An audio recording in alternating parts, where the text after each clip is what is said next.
Rain Morrison sat solitary in her sparsely decorated office, her gaze wandering over the peeling wallpaper, the battered desk, and the two unimpressive chairs across from her. The scent of stale coffee clung to the air, a tangible emblem of her countless sleepless nights. Yet in her gray-blue eyes burned the kindle of a steadfast spirit, touched by the specter of a troubled past but unyielding in its light. The delicate chime of the doorbell disrupted her introspection. Roderick Blackwood, a towering figure of stature and ostentation, stepped inside, a look of desperation etched onto his usually composed face. His tailored suit seemed out of place in the modest office, and his eyes scanned the room with a mix of curiosity and distaste. "Miss Morrison," Blackwood started, his voice echoing in the small room, "I've lost something of great value. A painting, a piece of cursed art, they say."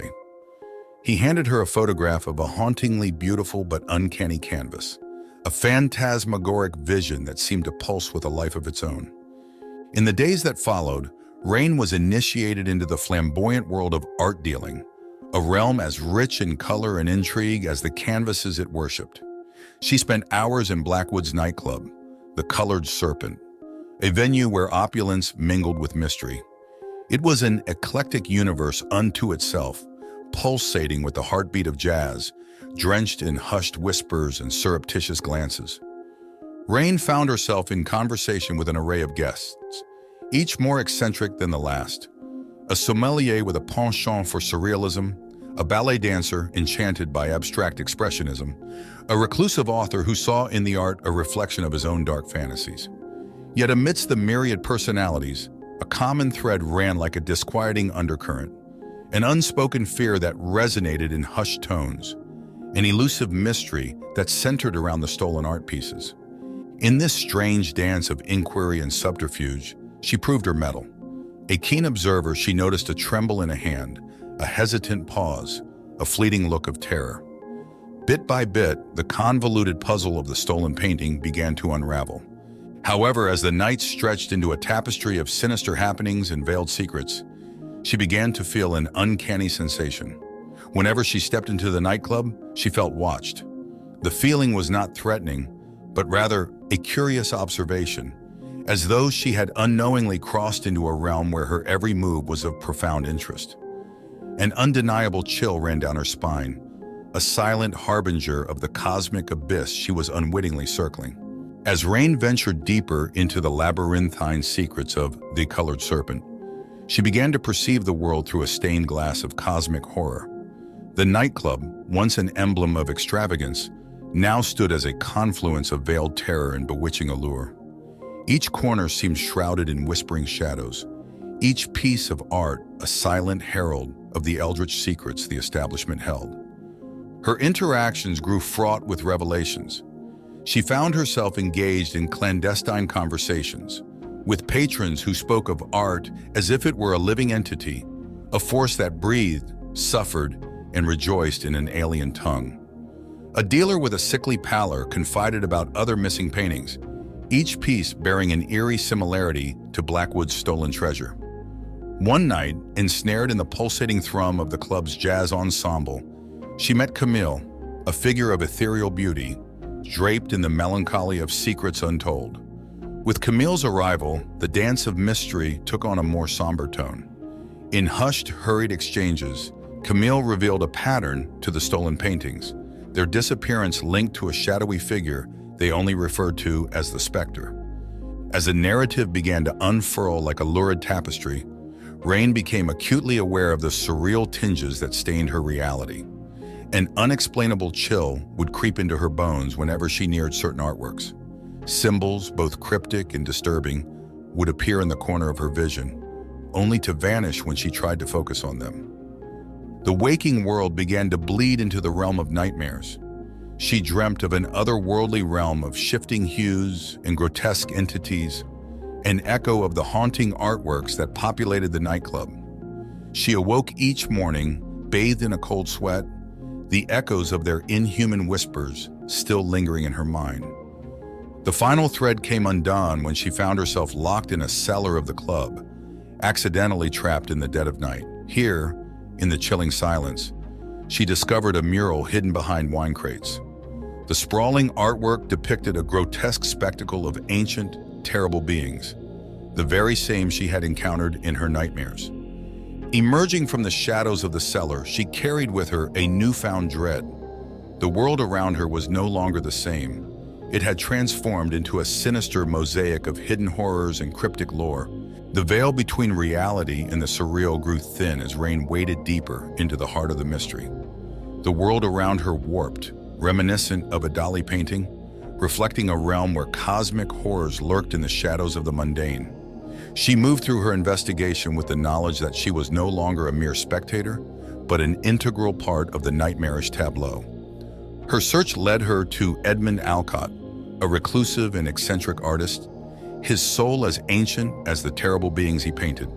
His studio was a shrine to the gruesome, an unholy chapel where every inch of the wall was covered with ghastly, terrifying artworks. His paintings resonated with an unsettling energy, an echo of the eldritch horrors that inhabited the stolen pieces. In the cryptic labyrinth of Alcott's words, she discovered tales of the great old ones, entities of cosmic terror that live beyond the confines of human comprehension. Alcott spoke in a riddle-like rhythm. His words painted a chilling tableau of these beings, who once ruled the earth and now waited in the cold abyss, biding their time.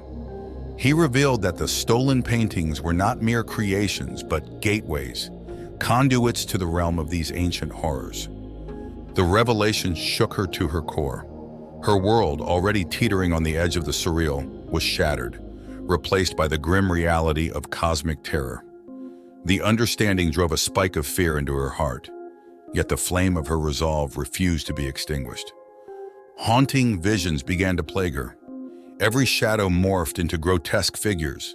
Each gust of wind whispered dreadful secrets, and every dream served as a passage to the horrific world of the old ones. Her grip on sanity was threadbare, yet her relentless pursuit of the truth remained unbroken. She returned to the Colored Serpent, a place now more an altar to the alien deities than a nightclub. She could hear the muffled heartbeat of the great old ones in the rhythm of the jazz, see their grotesque forms in the shadows cast by the art pieces. The walls of the club pulsed with a sinister energy, as if in anticipation of a dreaded revival. The time for revelation had arrived.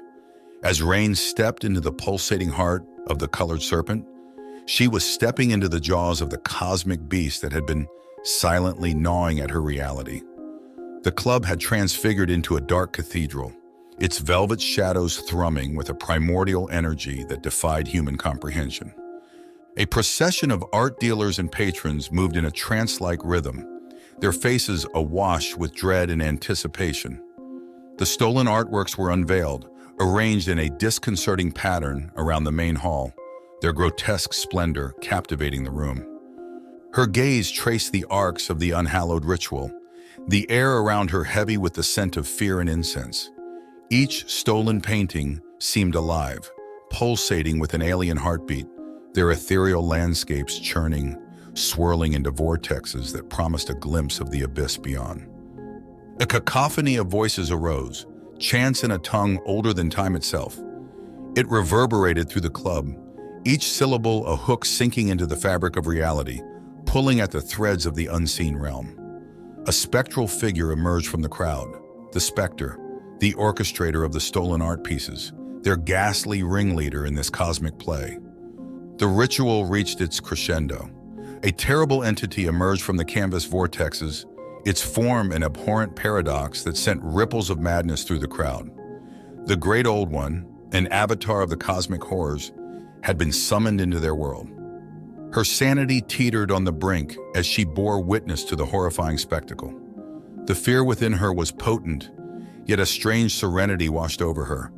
She realized that this was her purpose, her role in this grotesque dance. In a bizarre twist of fate, she found herself stepping forward, surrendering to the dark power. In her surrender, Rain ceased to be the private investigator consumed by a quest for truth. Instead, she was transformed into a vessel, an artist for the old ones. Her fate was sealed not in fear, but in acceptance, an unsettling harmony in the symphony of cosmic horror. Under the gaze of the ancient entity, she painted with a fervor she had never known.